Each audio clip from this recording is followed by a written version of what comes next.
Great. So I think we can go ahead and get started. So welcome colleagues, friends, to another Rodney seminar. My name is Mike Woldmariam, and I am director of the African Studies Center here at Boston University. And we are really, really excited to have Nomi Dave with us today. She is an interdisciplinary researcher, former lawyer, and co-director of the Sound Justice Lab at the University of Virginia, UVA, where she is also an associate professor of music. Her research explores the relationship between voice, sound, politics, violence, and justice claims. She is the author of The Revolution's Echoes, Music, Politics, and Pleasure in Guinea, which was awarded Best First Book from the Society for Ethnomusicology. And she's currently working on a collaborative documentary film, Big Mouth, which, as you can see from the title of her talk, is going to be the basis of her discussion here today. So we're really, really excited to have her with us. Look forward to her presentation and the Q&A afterwards. So Dr. Dave, I'll turn it over to you. Thanks again for being with us. Thank you very much. Yeah, lovely to be here with you all, even though virtually. And yeah, thank you so much for this opportunity and for all of your kind assistance in the buildup. So as Michael said, I'm going to be speaking about a project today, which is called Big Mouth, which started out as a big sort of collaborative research project that had its roots in a number of different areas, and has over the past couple of years really become a documentary film project that I'm working on with some other colleagues who I'll mention in a minute. So I'm going to be talking about that and some specific aspects of the project today. I'm actually just back from my main co-writer and co-producer and I were just in Conakry doing some filming for the documentary. So we just came back and I have a million things going through my head. So I hope that you'll bear with me as I try to sort of sift through a bunch of messy ideas. I'm not going to really get very much into the theoretical framework behind the project in my talk today, but I'm happy to get into that in the Q&A. And also, there's a number of aspects of this project that that we're developing and have been researching and working on for a while. A large part of that is around sound and voice in response to sexual violence. And I'm not going to get into that side of the research in much detail in this talk, but I'm happy again to get into that into the Q&A. So thanks very much. And oh, before I begin, actually, like I said, I want to introduce, can you all see that okay, along with the names? So like I said, the project that I'm working on is very much a collaboration. It started out as a research project that was very much a collaboration with my friend and colleague Musa Yaroba, who you can see in this picture. And then it's become a documentary film project that I've been working on with Bremen Donovan, who you can also see in this picture here. And we're also working with Ramatullah So and Fanta Jabi, who you can see in this picture. So I just want to recognize my sisters in this project who are not here with me today, but who are very much with me throughout this whole project. This story, set out in the Republic of Guinea, recounts how proceedings around sexual violence cases sometimes spill out of courtrooms and into public life. Through old and new media and street corner conversation, evidence is presented, arguments delivered, judgments passed. Extending beyond formal legal proceedings, these debates involve allies and observers chiming in to shape what is pointedly referred to as the court of public opinion. In the context of activism against sexual violence, shaping public opinion is crucial to achieving justice, understood here not solely as legal outcomes, but as broader social claims to fairness and repair. How does this process happen within the legal system and well beyond it? Whose voices are amplified in this process, and how are they heard? In this talk, I'll consider the interplay between the formal justice system and informal practices and mechanisms relating to voice, speech, sound, and naming in the Guinean public sphere. As I show, questions around who gets to speak and who is listened to have long been central to political and aesthetic debates and practices in Guinea. As Michael pointed out, and I should just add here, my own background is as a lawyer, and I worked as a lawyer in Guinea for 3 years before I went back to do my PhD. And so part of this project really has its roots in my own work as a lawyer, particularly with survivors of sexual violence in Guinea. I'm also connecting it to more musicological work that I did around my book, The Revolution's Echoes. And in that book, a large part of that book considered practices of naming as well as ways of hearings and dynamics of strategic silence, or rather strategic quietness, within a context of authoritarianism and post-authoritarianism in Guinea. And more recently, I've been connecting some of these ideas around voice, sound, and silence or quietness, more specifically within gender justice claims and responses to sexual violence in Guinea. Also in the US, I'd just like to add, there's part of this work that is very much in the US, but for today, I'm going to be focusing on the project in Guinea involving this collaborative research and documentary project with my friends, colleagues, and sisters who you can see here. In January 2019, the Guinean journalist and feminist activist Musa Yaroba was found guilty in a defamation suit. The suit involved a 2018 clip of Miss Ba on her radio news program, Les Grandes Gueules, which also means big mouths, in which she spoke about a sexual assault case, a recent sexual assault case at that time in Guinea. While Miss Ba never named the alleged perpetrator, his identity was well known on the street and in social media. He promptly sued Miss Ba for defamation and won. Journalists and activists were inflamed by this decision and rallied in Miss Ba's support, both on and offline. Meanwhile, the alleged perpetrator was never brought to trial for rape, despite the existence of video evidence against him, and charges against him were quietly dropped. In this talk, I'll explore this recent and rather naughty series of legal actions and cases in Guinea's capital city, Conakry. These cases culminated, like I said, in a defamation suit against the journalist and feminist Musa Yaroba. Defamation as a charge and as a concept is central here, a key legal technique to discipline voice and speech. Yet it exists within a larger framework of understandings around the human voice, particularly around women's voices, as I'll get into, as well as political participation and the question of saying things out loud in Guinea. In my talk today, I'll begin by introducing the genealogy of claims around the case against Musa Yaroba. I'll then briefly discuss defamation as a legal tool before contextualizing it within 3 sets of debates, practices, and ideas.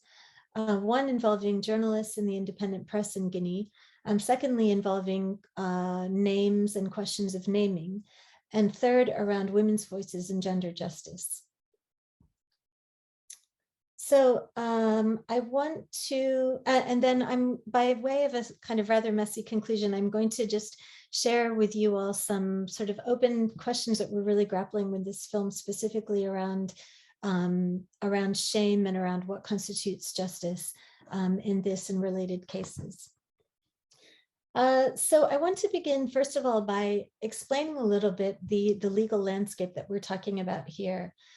Big Mouth, the project Big Mouth involves a surfeit of claims that crystallize around 3 interlocking legal cases involving number 1, a survivor of sexual violence, number 2, a perpetrator, and number 3, a journalist and activist who reported on the sexual assault. And so I'm going to put a slide up for you that provides a very brief synopsis of these cases because it's quite a complicated set of claims. And then I'm going to just briefly talk through what these claims are. And also, sorry, please let me know if you have any problems seeing any of the slides. So the first case involved in this series of claims revolves around a young woman and a university student in Conakry who'd been living with her aunt and uncle since the age of 5. She claims that when she was 14, her uncle started a non-consensual and abusive sexual relationship with her, repeatedly raping and eventually impregnating her. In 2017, the young woman, who we refer to as the survivor here, secretly filmed her uncle approaching and touching her on two occasions, actually. She also organized a group of her friends to descend on the household and threaten the family in an attempt to end the abuse. The family retaliated by accusing her of armed robbery, and the young woman, the survivor herself, was arrested on the basis of this claim. So this is the first claim, a theft, an armed robbery claim against this young woman. On the basis of this claim, she was arrested and she was detained at the Maison Centrale, the central prison in Conakry. At the point of her address, she told the magistrate that she had been raped, but the magistrate ignored this claim and took no action, and she was detained without trial at the central prison. This brings me to the second case that is involved here. Shortly after the survivor was incarcerated, her plight came to the attention of a local human rights organization in Guinea, OGDH, which is the Guinean Organization of Human Rights. A lawyer with that organization, Halimatu Kamara, filed a complaint against the survivor's uncle, who we'll call the perpetrator. We also refer to him as Mr. X in some of our writing around the case. So this is the second claim, the second case that I'm talking about. The first is this claim of a complaint of armed robbery, charges of armed robbery against this young woman who is the survivor of sexual violence. The second is her rape complaint against her uncle.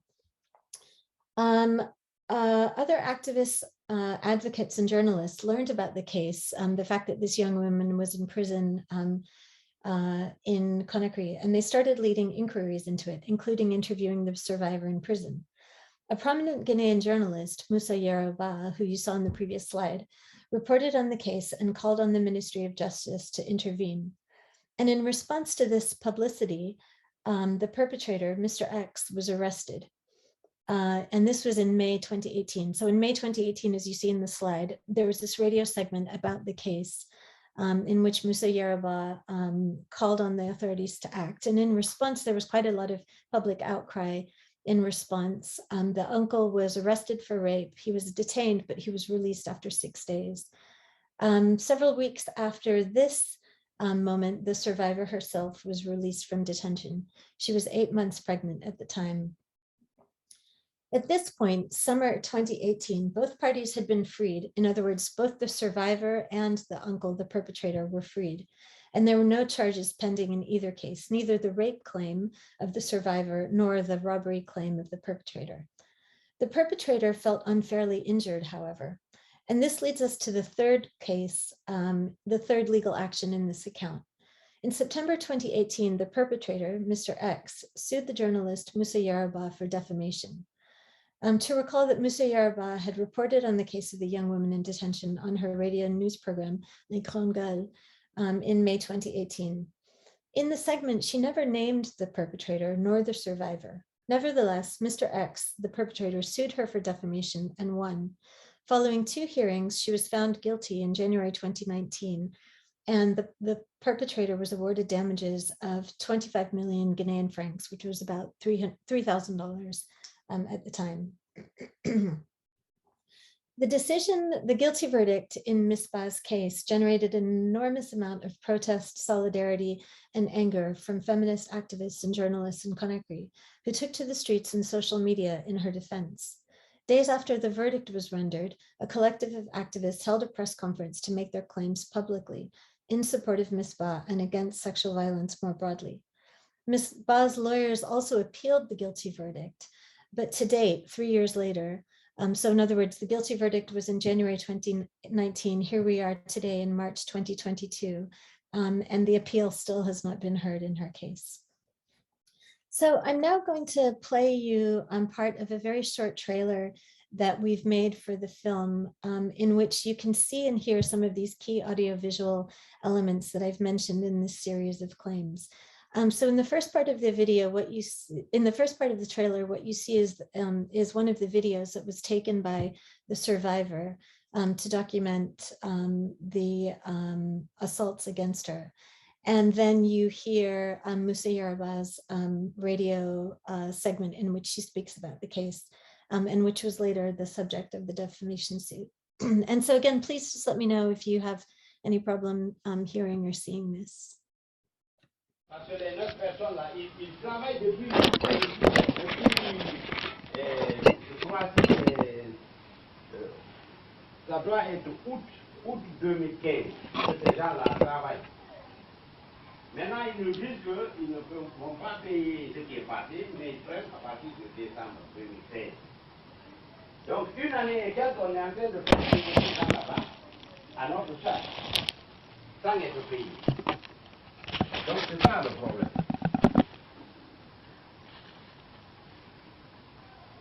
Donc, raison pour laquelle, cette fois-ci encore, je ne voulais pas, c'est pour ça que je vous ai appelé, je ne voulais pas. On commence? Ouais, on commence. Elles sont prêtes là? Elles sont prêtes aussi. Radio Espace, les grandes gueules, les affaires courantes, les conseils des grandes gueules. On arrive évidemment à la fin de cette émission, Madame Hiro. Vous nous signalez une jeune femme détenue donc à la maison centrale malgré une grossesse avancée. Une grossesse avancée, une grossesse qui tend vers le 7e mois. Elle est détenue là-bas depuis 6 mois. Wow. Alors c'est une histoire très compliquée parce que c'est une fille qui a été adoptée par sa tante. Et malheureusement, dès l'âge de 14-15 ans, son oncle, le mari à sa tante, a commencé à abuser d'elle. Donc ils ont entretenu des relations en cachette jusqu'à... Aujourd'hui, elle est universitaire normale. Bon, elle est étudiante dans une université de la place. Je me suis rendue dans cette université justement pour avoir des documents, pour certifier qu'elle y était, pour voir si on pouvait réellement l'aider à s'en sortir. Mais malheureusement, le dossier est coincé parce que quand sa tante et son oncle se sont rendus compte, quand sa tante s'est rendue compte qu'il y avait une relation entre sa nièce et son mari, je pense que la situation a commencé à se compliquer. Il y a eu... La jeune fille même, finalement, elle était déçue parce qu'il y avait des problèmes, des menaces au sein de la famille. Je pense qu'elle a eu la mauvaise idée de tenter une menace au sein de la famille. Elle est venue avec des amis qui ont fait des menaces et il y a un complot qui a été monté, soi-disant qu'elle a volé 8 millions à la famille alors qu'elle a été élevée là depuis qu'elle était toute jeune. Et on l'a malheureusement directement amenée à la maison centrale, sans jugement, sans rien. Aujourd'hui, elle n'a pas été présentée encore à un juge, mais il y a des organisations qui sont en train de se battre et qui sont en train de prendre sa cause en charge pour essayer de l'aider. Mais vous imaginez, elle est en état de famille de 7 mois et elle est détenue là-bas depuis 6 mois. Comment peut-on garder quelqu'un pendant 6 mois sans essayer de trouver une solution? En oubliant le fait que c'est une mineure qui a été abusée et dans cette situation-là, elle a chippé malheureusement une grossesse et son oncle, justement, son oncle, la grossesse, et selon l'information que la fille nous a donnée, c'est son oncle qui l'aurait engrossée et il y a une vidéo qui réellement, parce qu'à la fin, elle n'en voulait plus. Elle a cherché à avoir des preuves que réellement le monsieur venait vers elle, il essayait d'abuser d'elle. Il y a cette vidéo qui existe. Ce serait vraiment intéressant que les gens se bougent, les organisations nationales et internationales pour essayer de trouver solution à ce problème, surtout le ministère de la Justice. Voilà, le débat est lancé. Demain, peut-être, on va revenir là-dessus. On parle DDG ce matin avec les factures.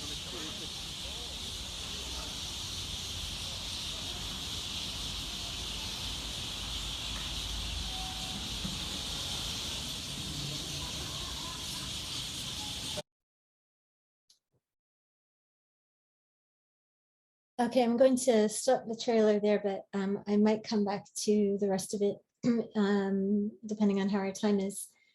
So, as I said, here you can see some of the key elements of these 3 interlocking cases.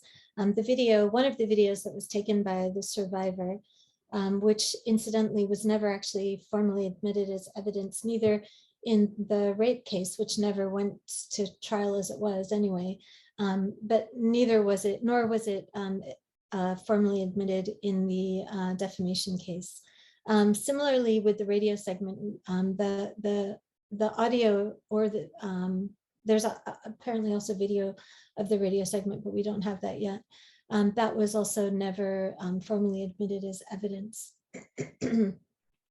So while I've presented these 3 claims, these 3 legal claims in chronological sequence so far, I want to move somewhat backwards and forwards for the rest of this talk to show why they mattered, to show why this series of actions reverberated as it did in Conakry. Moreover, or rather added to this, defamation itself as an area of law is both backwards and forwards looking.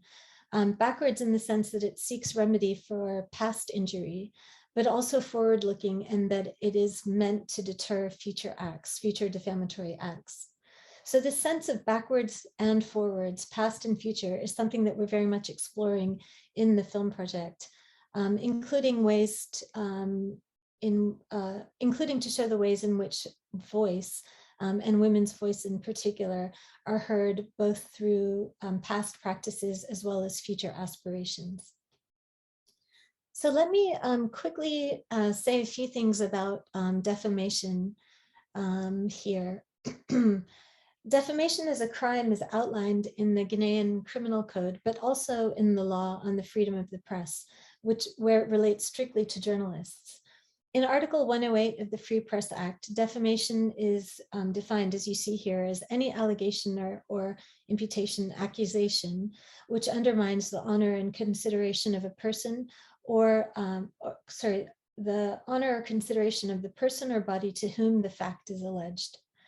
The law further stipulates that the accusation is punishable even if it's made in a, quote, doubtful manner, and if the person it targets is identifiable not solely through their name, but through audiovisual speech and other acts, such as, for example, posters or placards.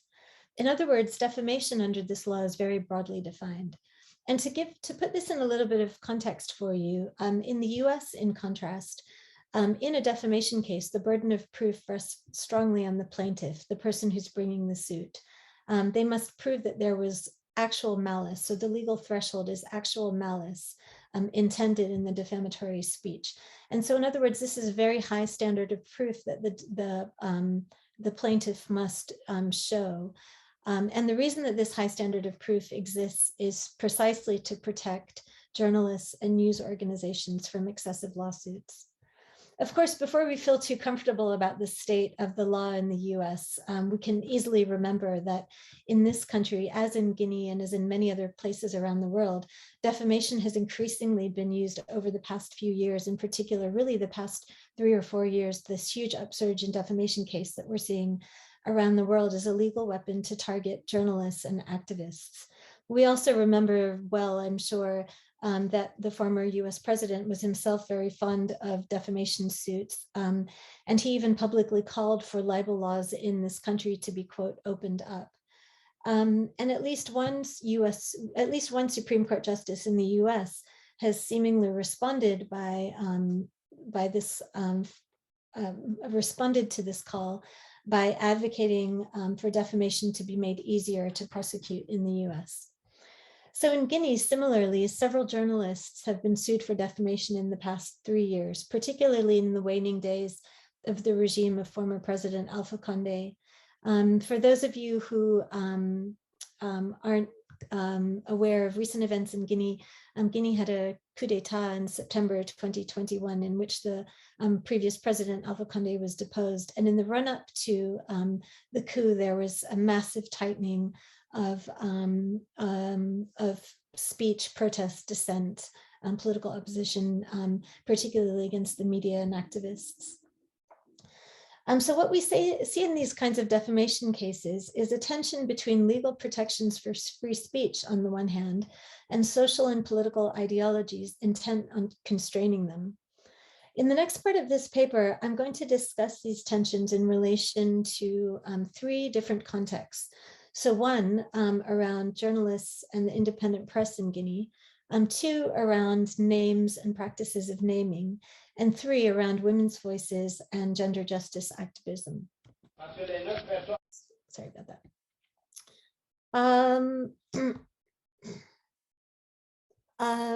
This is just an illustrative picture that I wanted to use here. It's from a really, really fantastic independent, actually probably the first independent newspaper in Guinea, that was founded in the late 1990s, which is called Le Lynx, and it's a satirical newspaper that uses a lot of political cartoons as well as investigative journalism. It's absolutely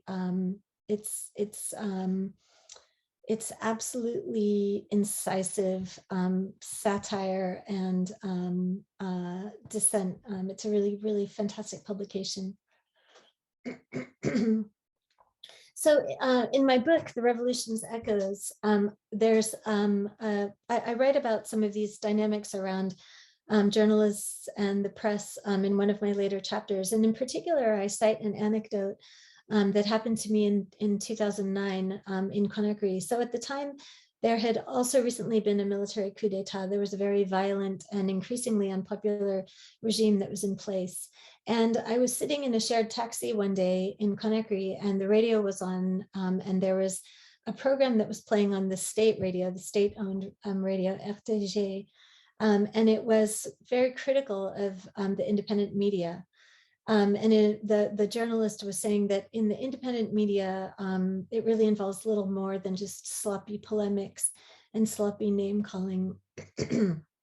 And one of the passengers next to me, we were all sitting there in this crowded shared taxi, and I remember one of the passengers sitting next to me, was nodding in agreement to this and said, "Ah, yes, it's journalists who are burning down the country, who are burning down Guinea." And at the time, as I said, this was during a moment of a great deal of political tension. The regime in power at the time was becoming increasingly violent and was also increasingly unpopular. And so this statement that it was actually journalists that were at fault for everything in the country really struck me. But it's also one that it is not at all uncommon. There's quite a longstanding view of journalists as troublemakers and instigators of political problems. And in large part, this view about journalists reflects longstanding anxieties about protest, about speaking openly about politics, and more generally about saying things out loud in Guinea.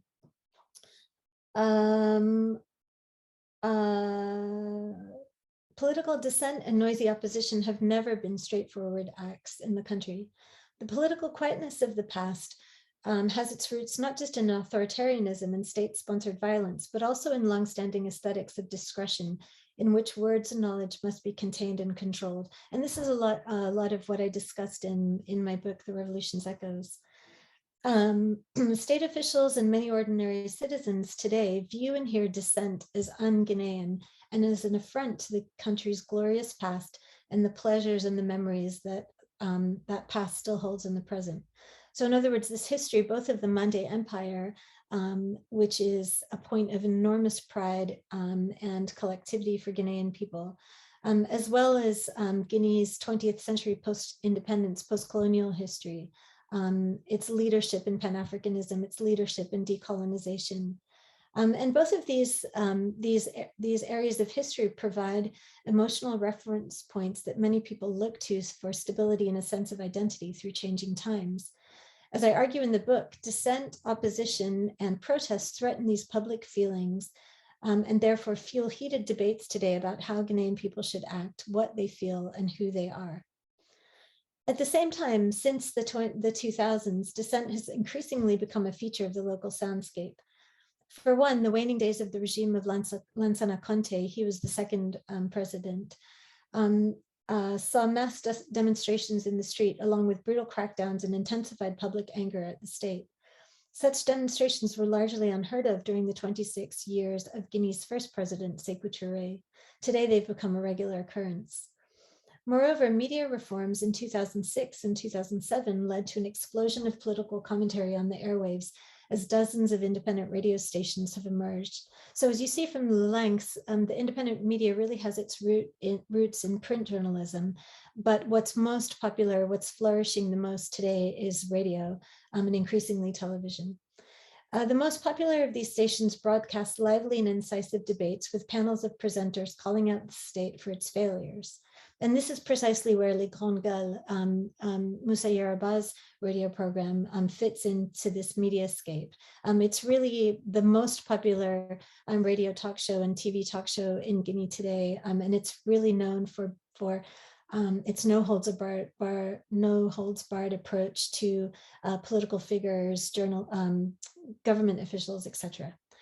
At the same time, this noisy and public dissent sits uneasily with many people.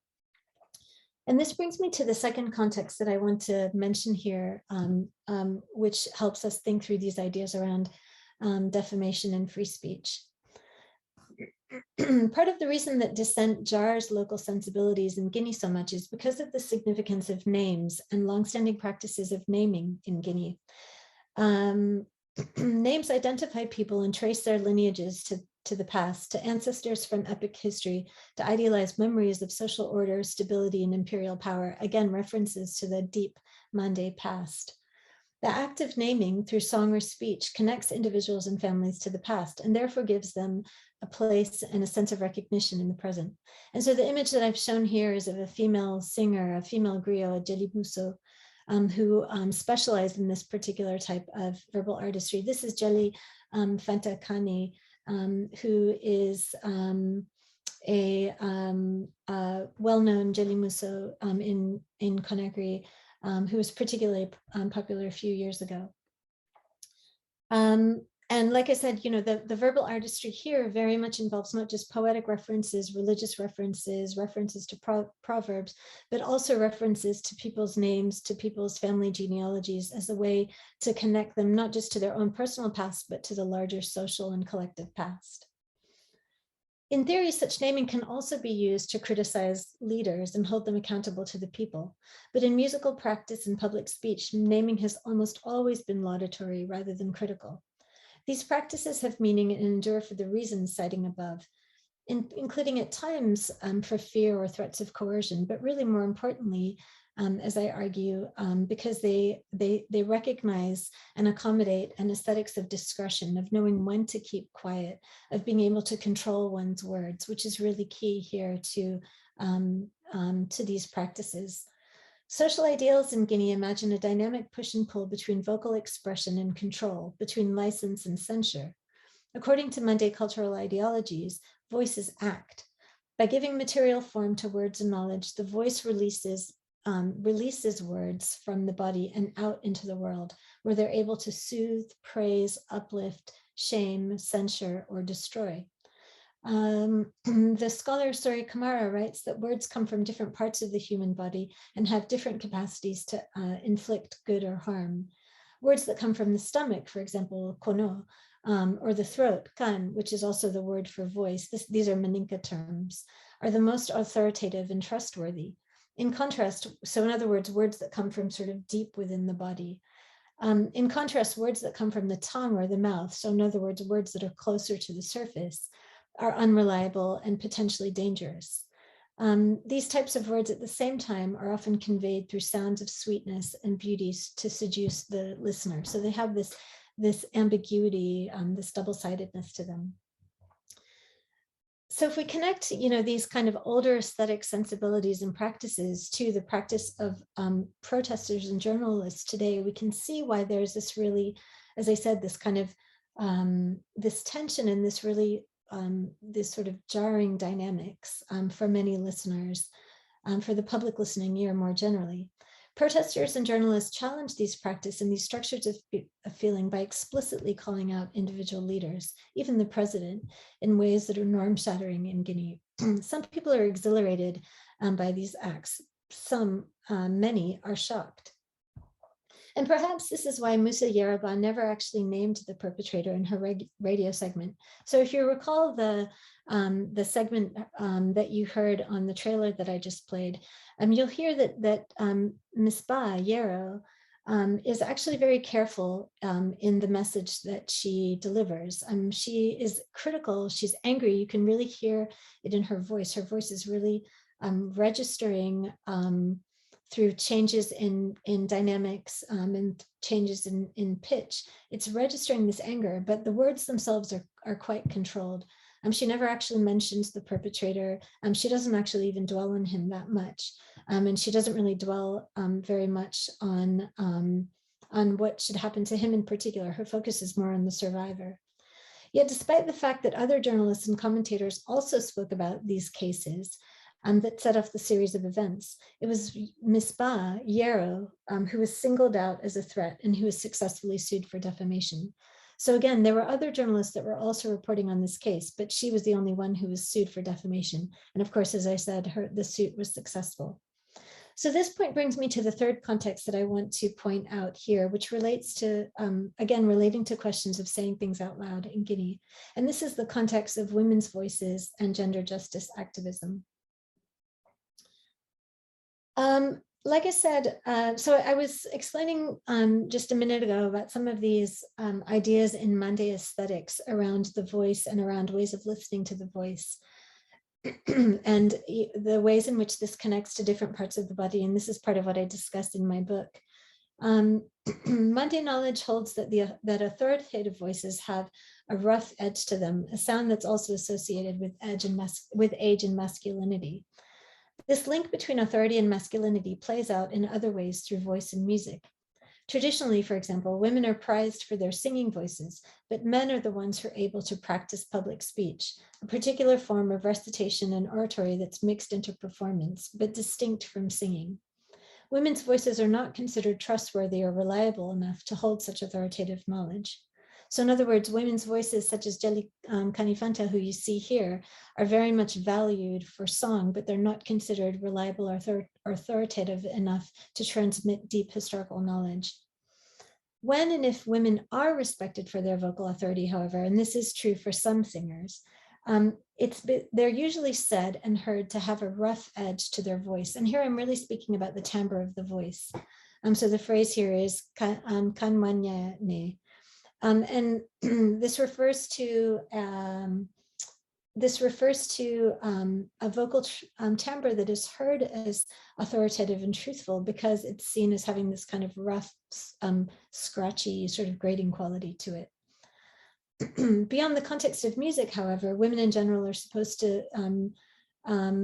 not supposed to be loud, and of course must maintain quietness, control, reserve. And these dynamics, these social dynamics are familiar to most people in most places.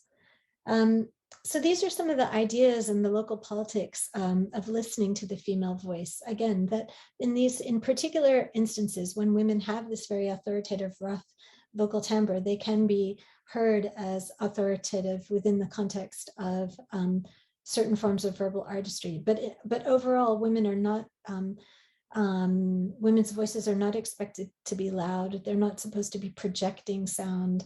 They're supposed to be controlled. They're supposed to be quiet, and they're supposed to exhibit reserve. Added to these understandings, however, the shifting dynamics around the role of women in public life, and particularly across the 20th century. Women have long been able to use their voices, particularly collective voice, in subversive and yet socially sanctioned ways. So as I said in the film, part of what we are doing is moving both forwards and backwards through time, thinking about the sound of the journalist Musa Yaraba, who delivered this radio segment about this case and who was then sued for defamation. And we're contextualizing her voice both within changing ways of hearing, changing politics of listening, as well as older practices that have really shaped the public listening ear, particularly around women's voices in Guinea.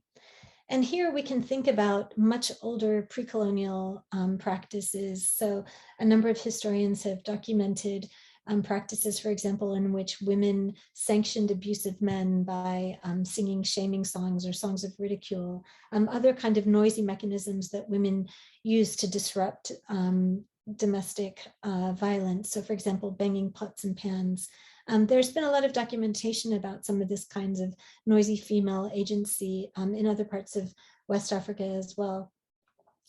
So we have, in the archive, the small archive that there is of women's vocal and sounded agency, we can find some examples and references to this kind of history.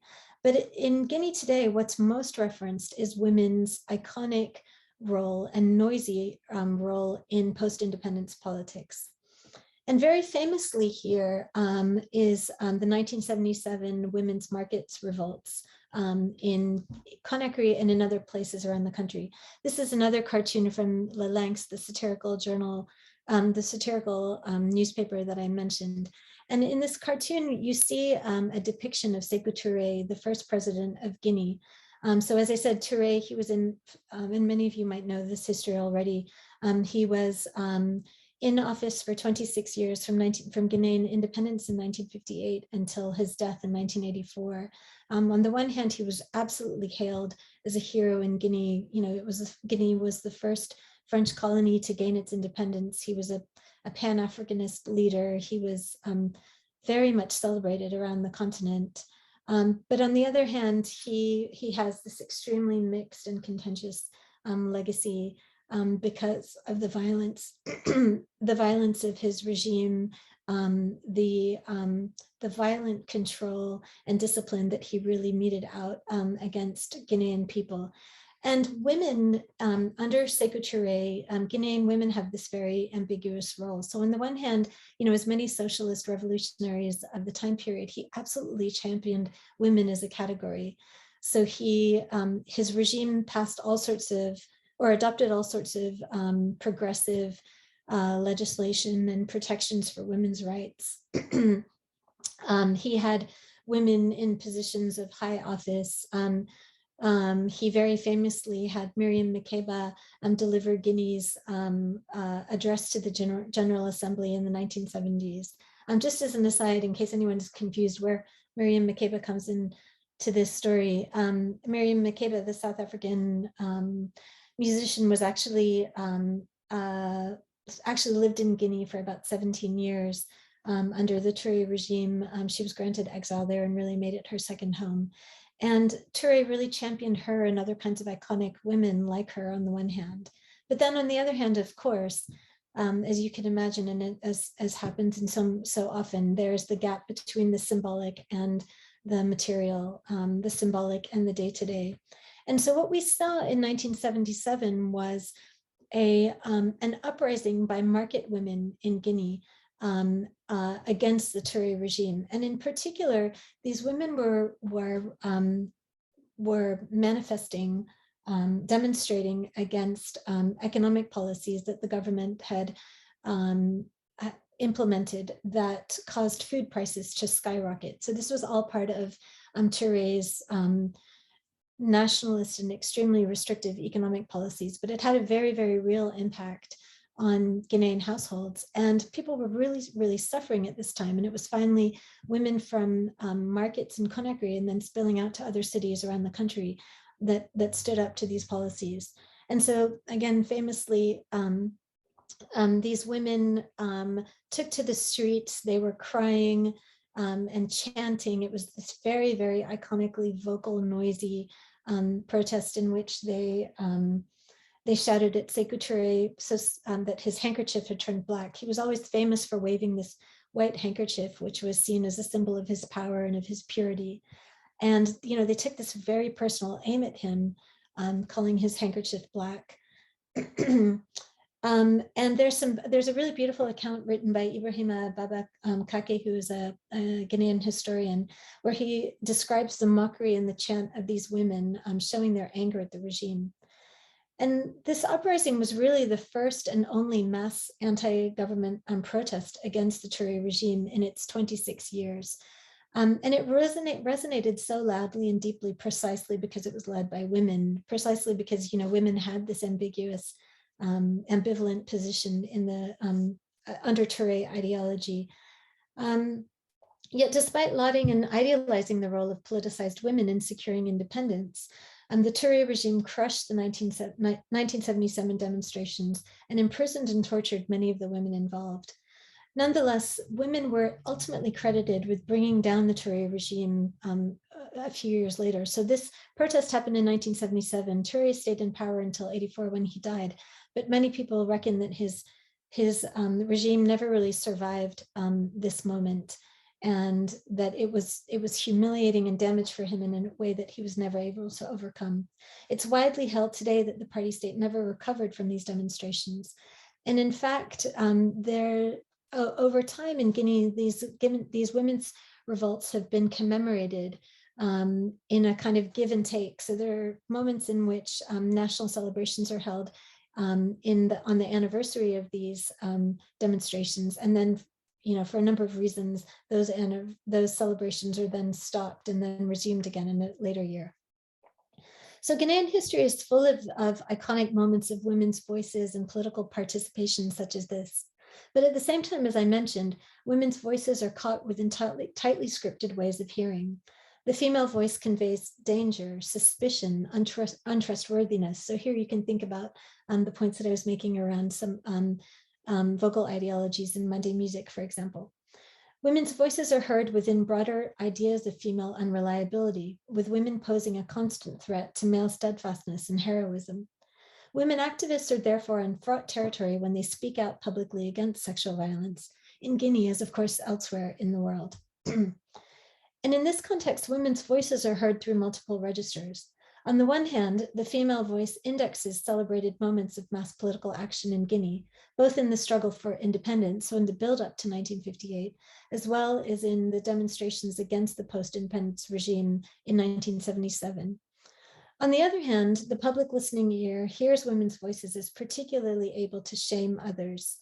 In Guinea, as elsewhere around the world, women are expected to control their voices, as I mentioned, or else to be accused of shamelessness. When they behave inappropriately, speaking too loud or out of turn, registering anger, they inflict shame on others. And it's precisely this sonic environment that shapes the perpetrator's hearing of the voice of the female journalist Moussa Yoruba.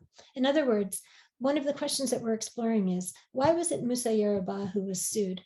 If there were other people, other reporters who took the airwaves to this case, why was it she that was sued? What was it about her voice?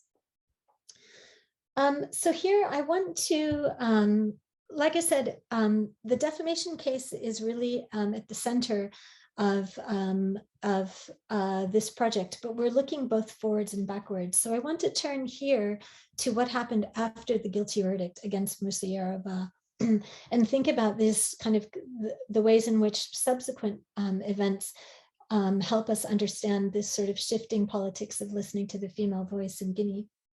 So from the moment that charges were brought against Moussa Yoruba, so in other words, when she was first indicted in September 2018, activists and journalists rallied in support of her. There was a huge movement of support and solidarity in her favor in Conakry.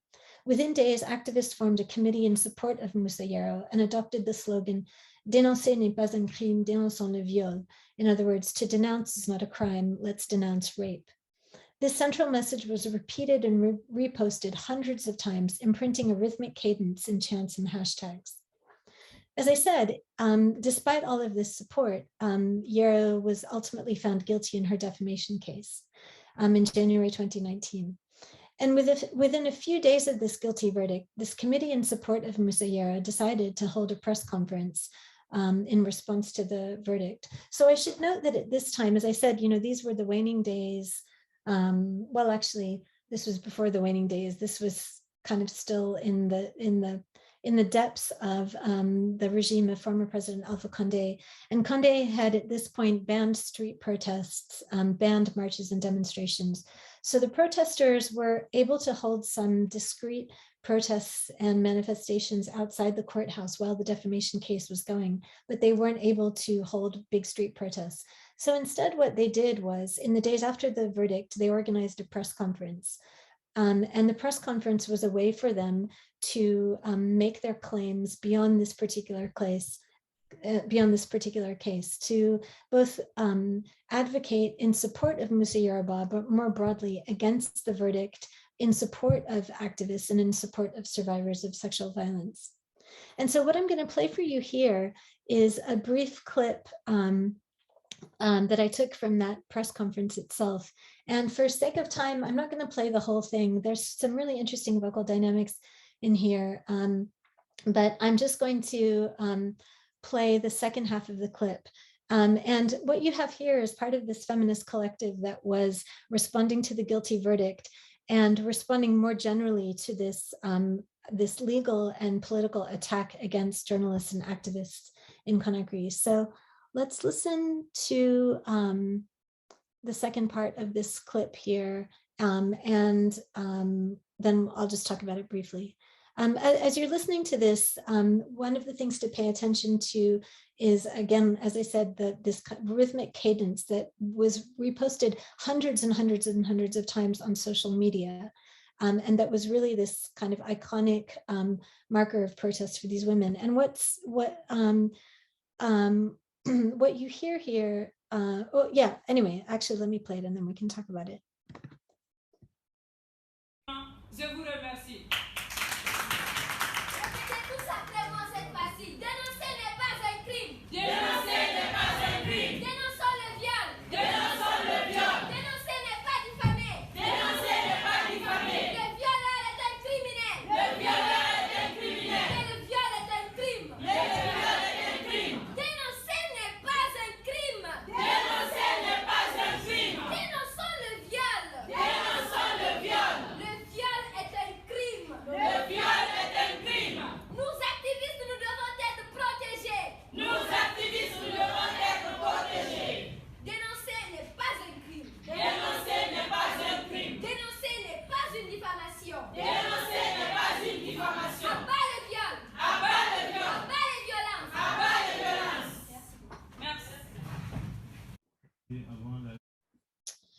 So what we hear in this clip is this protest being done in human microphone, through a human microphone, a technique of amplification that allows the activist voices to blend and gain volume and intensity.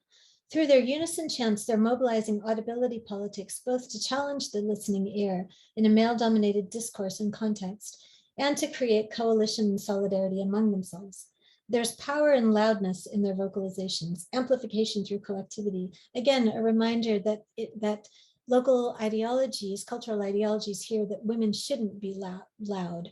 Women's voices shouldn't be projecting or loud in volume. We also hear in this clip improvisation, variation in the vocal contour, in their dynamics, their rhythm, their shifts in timbre. They know they have everyone's attention here and they're enjoying it. What's significant about this clip is both the anger and the pleasure that coexist and are registered through the women's voices. These two affective elements are important. In Guinean cultural ideologies, as I said, women are expected to control their voices, their bodies, and also their emotions. Emotions ideally to be limited to a narrow range of feelings such as tenderness, pity, and melancholy. Again, without exceptionalizing Guinea too much, we know that these kinds of cultural ideologies exist everywhere, including here in the US. So, hopefully these dynamics sound familiar to all of us. Not hopefully, but most likely they do. In contrast, anger is perceived as a masculine emotion, one that befits warriors in multicultural ideologies. So by allowing their voices to register anger here, the women are challenging the listening ear. At the same time, they're expressing and enjoying their solidarity. And this point, like I said, I'm not really going much into the theoretical framework of the project here, but just to quickly cite Adrienne Marie Brown's work around pleasure activism, which has been really illuminating for me, kind of listening to what's happening here. And one of the points that she makes in her work is that social movements absolutely depend on participants feeling a pleasure to be with each other. And so that's really what I hear happening in this clip. The possibility of voice is channeled to allow this range from anger and pleasure to hit us all at once. So I'm going to end. I'm aware of time, and I want to end here with a few just sort of messy thoughts. As I said, I'm just back from a filming trip in Conakry, and so we're really sort of very much in real time working through a lot of these questions. But I want to end just with a few kind of messy thoughts about what we're working through in this project and what all of this means.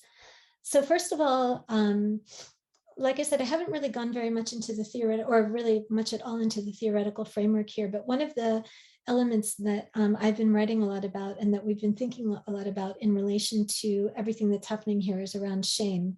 So shame, of course, is directly implicated in defamation itself by definition. The Guinean definition of defamation refers to a person's honor. So this idea of shame is, of course, very resonant in defamation as a legal technique, but it's also very, very much resonant in ideas about listening, about voice, about vocalizing, and about women's voices in particular. I'm also thinking about Naminata Jabate's work on naked agency and the ways in which women and women's bodies are particularly able to mobilize a sense of shame in others. And again, as she says, and I very much agree with her here, we need to really resist romanticizing this kind of protest, this kind of dissent, because we realize, as she points out, that it exists precisely because of patriarchy. It's patriarchy that both constrains women's bodies and women's voices, but also allows them to then act subversively and shame others. So I think this is a very important caveat here that prevents us from treating these women or treating these moments as kind of romantic ideals. Secondly, I want to briefly mention or briefly return to the survivor herself. I've spoken very little about the survivor in this story, and of course, in all of the series of legal claims that we have outlined here, it's clear that there has been no justice whatsoever for the survivor, nor is any justice possible for her. And so this question about justice and what constitutes justice in this claim involves activists, involves journalists, but also involves the survivor itself. And there's a great deal of ambiguity and ambivalence around activists and journalists, but for survivor itself, we know that there is really no such thing. There's no such thing as meaningful repair. There's no such thing as redress, neither by the courts nor beyond them. This brings me to this question of ambiguity, which is one that we have greatly been thinking about and working through in relation to this project. So part of our aim in Big Mouth is very much to explore ambiguity around this case. While we have a series of legal claims here, what we're not interested in doing is trying to uncover some sense of truth. It's trying to uncover some semblance of facts or objectivity. Rather, we recognize that ideas around truth and fact and objectivity within the law are oftentimes really greatly overdetermined. And so, although I mentioned certain forms of evidence that were never admitted formally in court, we also recognize that evidence itself is ambiguous, and that one can't step outside of ambiguity in making these sorts of legal determinations. So I want to end just by returning to this point that the cases that I've outlined here in Guinea are, of course, by no means exceptional. We see similar cases, lawsuits against journalists, often in the context of sexual violence and misconduct, happening across the globe, most recently in Australia, in India, of course, in the United States. And I mentioned, some of the cases that we're all aware of in the US. Across the globe, such cases reflect a struggle to define justice, to control narratives around justice. Lawsuits and the publicity around them are powerful, oftentimes spectacular means of storytelling. The law presents itself as a means to adjudicate and arrive at truth, yet judicial and public verdicts are ultimately shaped by the stories people find most compelling and are most invested in. The narratives that have been systematically reinforced through social and political structures. The storytellers with the most authority and the loudest platforms. In Big Mouth, we step away from evidence as objects or records representing objectivity and truth, and instead we explore evidentiary claims, the process through which evidence is constructed as such in pursuit of formal and informal remedy. Thank you. Great. Thank you, Dr. Adave. That was an excellent presentation, a lot to chew on. So I think we should open it up, Eric, I think you'll agree, to the audience for questions. I can see that you're getting a Zoom round of applause. But friends, any questions for Dr. Adave? Joanna Davidson, please. Joanna, go ahead. Thank you so much. That was an amazing talk, and I can't wait to see the documentary and read more about what you're doing. I have probably about 14 questions, so I'm going to limit myself to maybe 2 or 3 for now and see where it goes. One is more of a comment, and that you mentioned, really appreciated that you're linking this initially in your talk to the ways in which we're seeing defamation being deployed in many parts of the globe. In the US, a sort of a recent trend toward this. It reminds me very much of last week's guest essay in the New York Times on Cissi Wallin, the Swedish journalist who has been who has had a successful defamation suit against her by the person that she's accused and other women have accused of sexual assault. And this is in, otherwise imagined feminist utopia Sweden. So there's a way in which there's something very powerful that you're pointing to that can't be limited or shouldn't be sort of circumscribed to Africa, right? And to places in which there's a kind of assumed set of strictures around women's voices. And even in places like Sweden, we're seeing very similar kinds of dynamics happen, of course, in different kinds of contextual circumstances. So I really appreciate you linking this more broadly. But then coming back to more to the actual place-based context in which you're talking, I am intrigued by a number of different connections that you're making between voice and the body and perhaps what we might call gendered forms of women's activism and power. And I wonder if I can kind of ask a couple of questions related to that. One has to do with the way you're thinking about what you call the sort of cultural ideologies of voice, and how particularly you're linking that to where voice comes from in the body, and how you think about that in terms of then you called upon Diabaté's work on naked agencies about women's bodies in relation to, again, cultural ideologies and traditional forms, or at least long held forms of protest that are accepted, right? And sort of where you even see, and it's a sort of a fuzzy question, where you see the ways in which you can link voice to the body in cultural forms, right, to the ways in which that's being transformed, right, by a call to a different kind of presence and a different kind of recognition of women's voices that might be detached from that ideology. So something along those lines.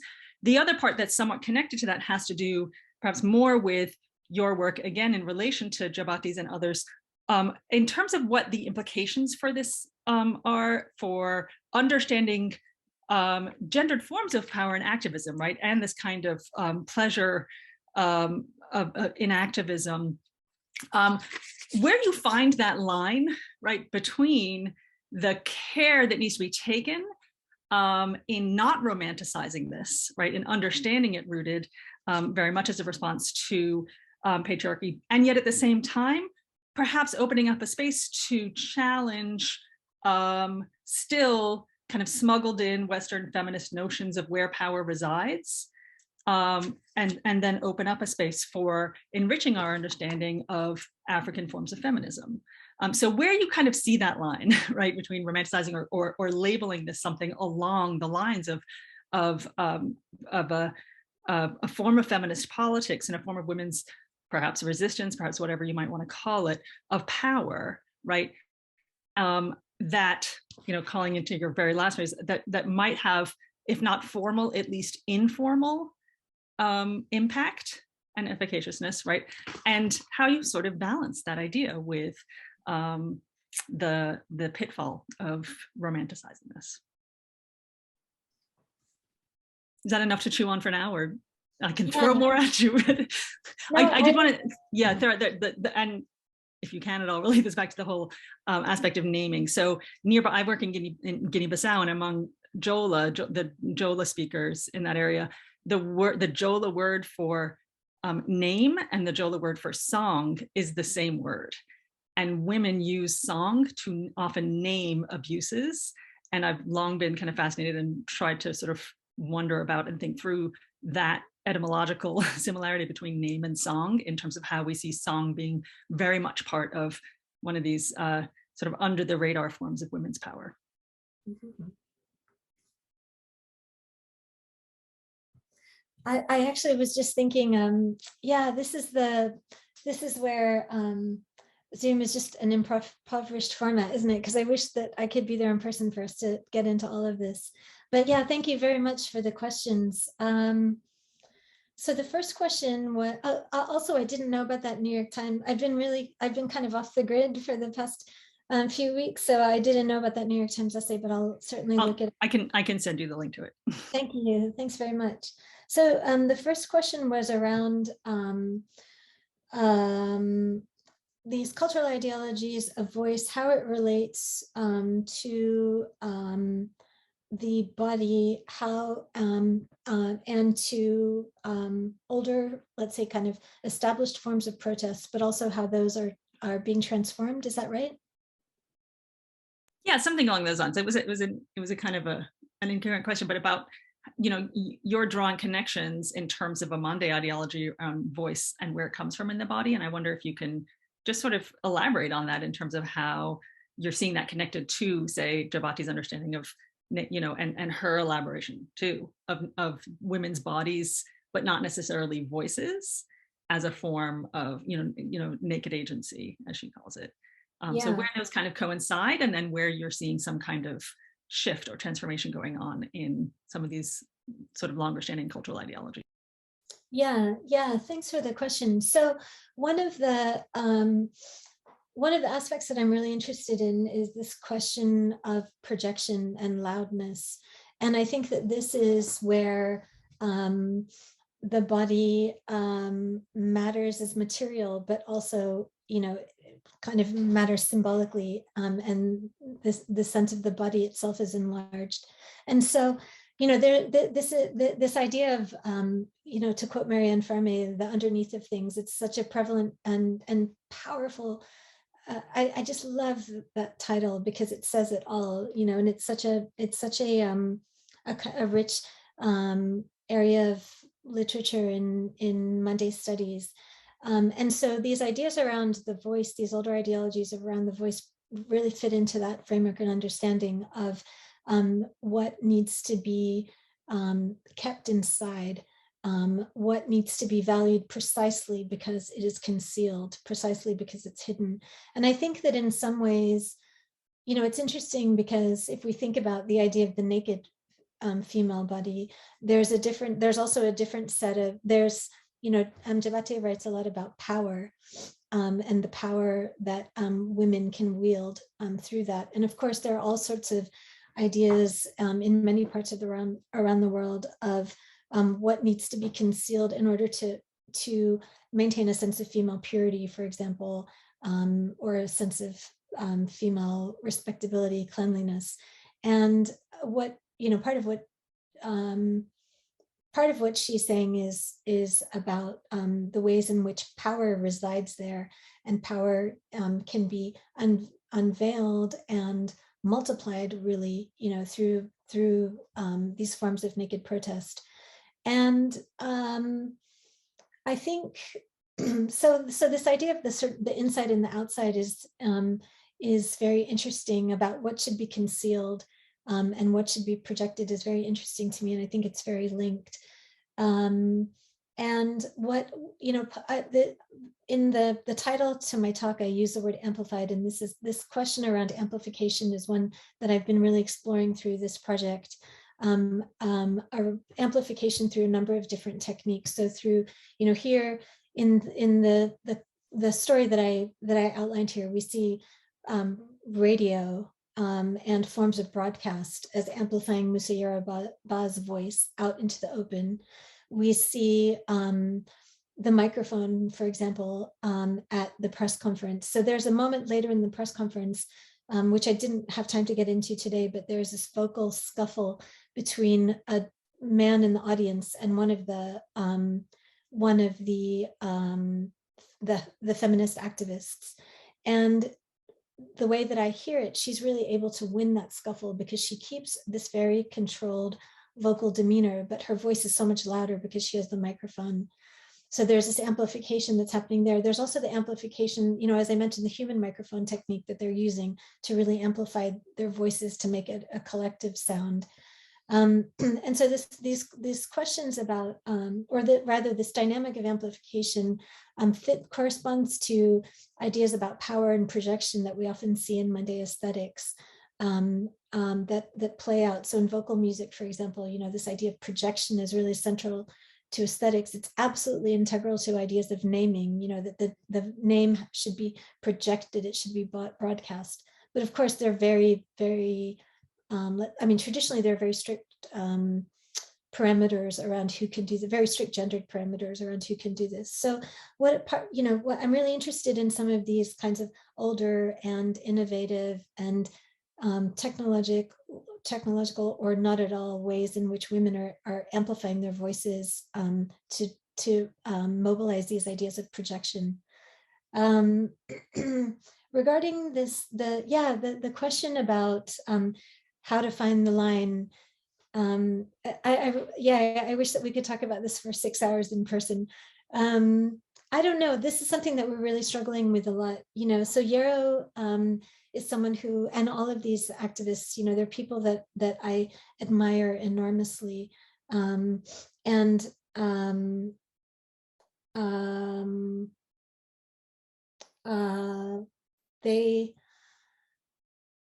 do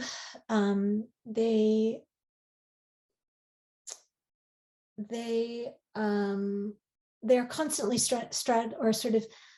they're constantly kind of straddling this line themselves. And part of it is, all of these familiar ways in which feminists are always criticized. So in Guinea, there's this very common discourse around feminism as being imported. This is something Sekou Touré himself argued, that feminism isn't, he was, on the one hand, he was known as a champion of women's rights, but he was very, very much against the idea of feminism, which is a very familiar discourse. And it really fits into all of his anti-imperialist, anti-Western ideology.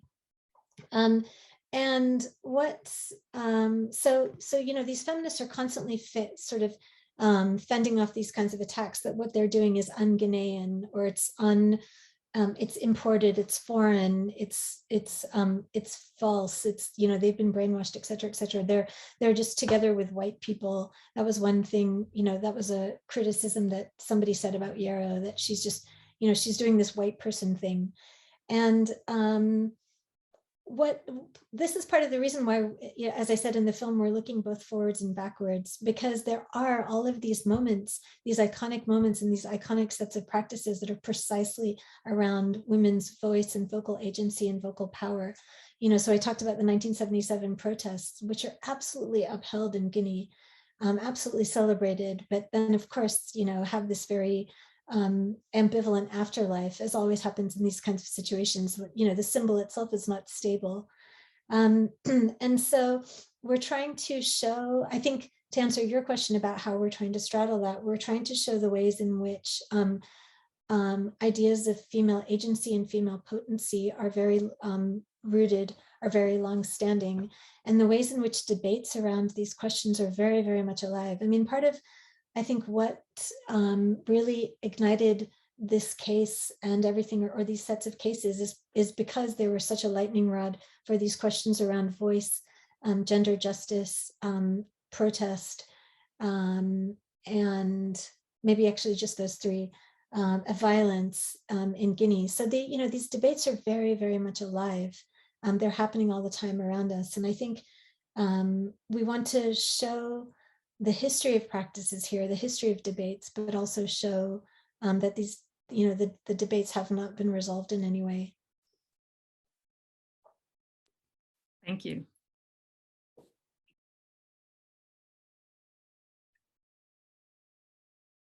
Great. Other questions, interventions? Michael's up. Michael, please go ahead. Yeah, thanks so much for the talk. This was really, really interesting, and I really appreciate what you're working on, Nomi. One of the things that I really like about what you're doing is that I've always kind of fantasized, as a person who works on sound, about film as a medium, and about recorded sound as a medium. In part because you can sort of show things like timbre without trying to describe them. And especially because you can sort of sit with things in time in a way that you can't really do in the written word. On the other hand, it's hard to necessarily draw attention to sound through film the way that you can through visual. There's not it's harder to sort of engineer a kind of perspective with film sound. I'm just curious to hear you reflect a little bit about what it means to do work about sound in that medium, especially after you've you worked so hard on the book. And then a second question, maybe a little shorter, it's a little more incipient, is how do you see that these women see listeners, right? Well, how do they sort of imagine where this sound goes? There is a sort of way in which radio could be a projection outwards, but in some ways radio could also be a projection into private spheres, into homes, perhaps into feminized spaces, as well as sort of the more masculinized, presumably sort of public and political spaces. So I'm wondering sort of, listeners, how they imagine listeners, whether you think listeners are sort of getting a new sort of repertoire about women's voices, which in the example that you played are not only women's voices, but I was really struck that it's a young woman's voice, right? It's not this sort of like heavy timbre, authoritative woman's voice, the matron's voice that you were alluding to in traditional culture. So those two questions, the medium and the listeners. Thanks so much. Yeah, thank you. Thank you very much. And I again regrets that we don't have 7 hours and 3 bottles of wine. So yeah, film happened accidentally for me. I'm not a filmmaker, but this project actually, because I was collaborating with Yero, Musa Yoruba, a kind of early part of it was around, this is actually before she was sued for defamation, but we were kind of we had this idea for this radio audio portrait series around women's stories and this kind of thing. And then she was sued for defamation, and my first move, because she's also a friend of mine, was that I was trying to raise money for her legal fees, and I wanted to do some advocacy for her. So that was kind of the first iteration of film. And so I got in touch with Bremen, who she's now the postdoc at the Sound Justice Lab that I'm co-directing at UVA, but she is an anthropologist and she's also a filmmaker. So that's how that involved. And then the project has just grown so much and has kind of become much more ambiguous actually as well in its purpose and its kind of creative wanderings. But I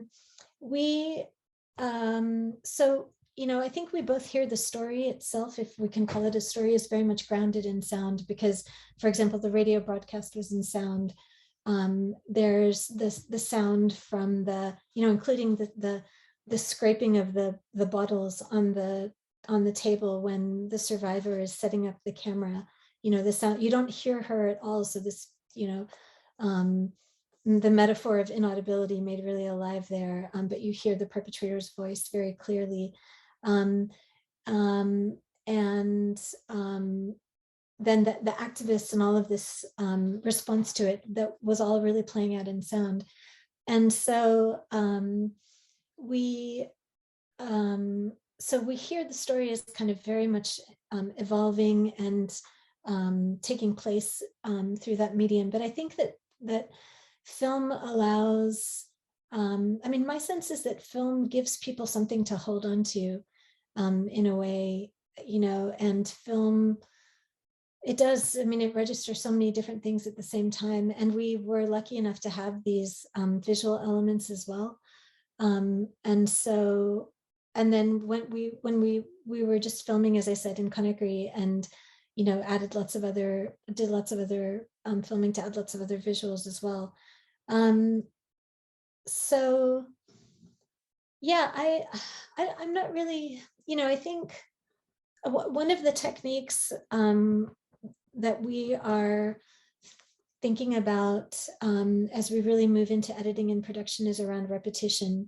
Repetition is a formal technique, and kind of this idea of structuring the film around the form of a trial in different ways, which was an idea that Kevin Everson, who's a really fantastic filmmaker at UVA, brought up when we did an earlier event around it.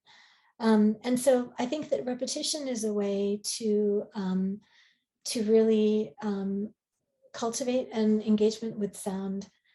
And then we also are using a lot of sonic contrasts in the film as a way to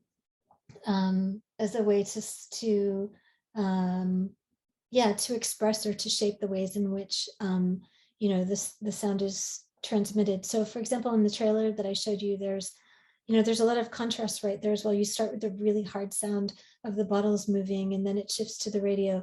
And then there's a sound of the fruit bats. And Bremen, actually, she had this idea of the fruit bats, which we filmed a lot more of, as being this kind of chorus, this kind of really noisy, screechy chorus. So there's a lot of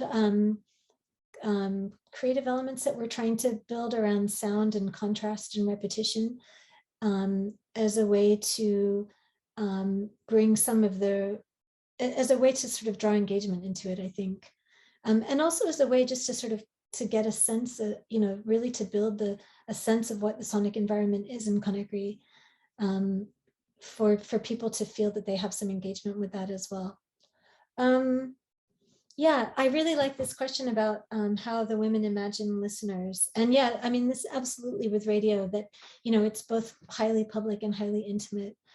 People listening to it in their own homes. I mean, one of the aspects here that I haven't gotten into is the politics of the French language. So a lot of this, and this actually relates to Joanna's question around feminism and these critiques of feminism. So of course, in Guinea, French is the colonial language, and it's very much a language that men are better and more proficient at than women. Women tend to be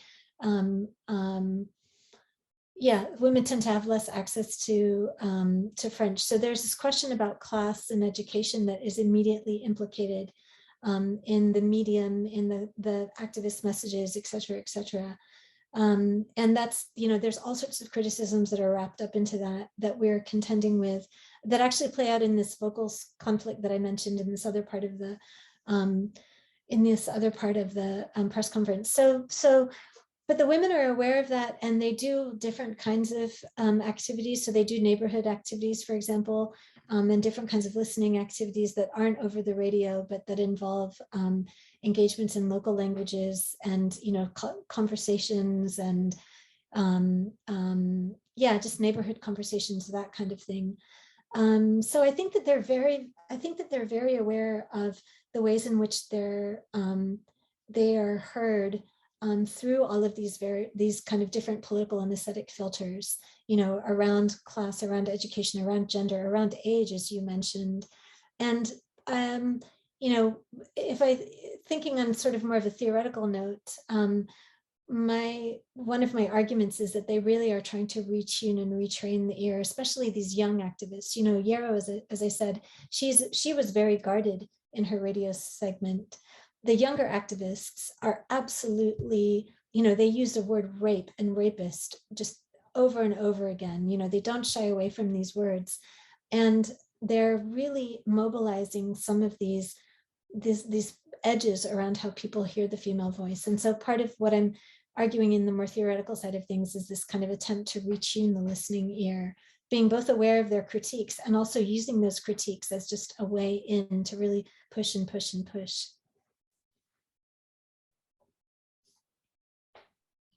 Thank you. Great, thanks, Dr. Dave. So Tim, I think you have a question. I think that's really sort of we'll let you be the last one because we're at the 2 o'clock hour. So go for it. Thanks very much for this. It's really great, especially the imagery of those bats, of the fruit bats. Anyone who's lived in West Africa is familiar with those. But the symbolism of the fruit bat goes way beyond the screeching sound that you've just underscored. I think that's an important aspect of it, but especially in their numbers. and in their periodicity in the time of the day, they show up just sort of massively and descend as if a cloud of locusts, we call it here in the States, if we're interested in big epidemic kinds of things. But it seems to me there's a way to work with that imagery and sound as a chorus and in such a powerful way. And I really look forward to your elaboration of this. Very rich presentation, and thanks so much for everything. Thank you very much. I know we're out of time, but just yeah, the point about periodicity of it, of the bats, is absolutely spot on. And when we were filming earlier this month, we set up the camera precisely to catch that moment just at sunset, you know, when they go wild. And it's really, I think it will be really evocative in the film because you can hear them in the trees. The sky is just empty.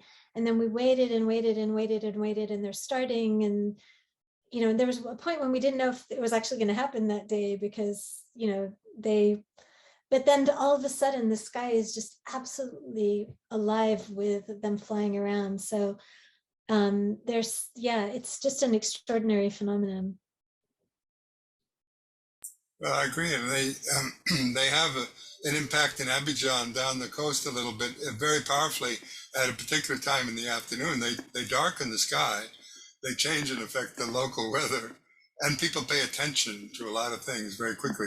And now that they're seen as agents or potential intermediaries in the transmission of disease, there's another whole dimension to be absorbed.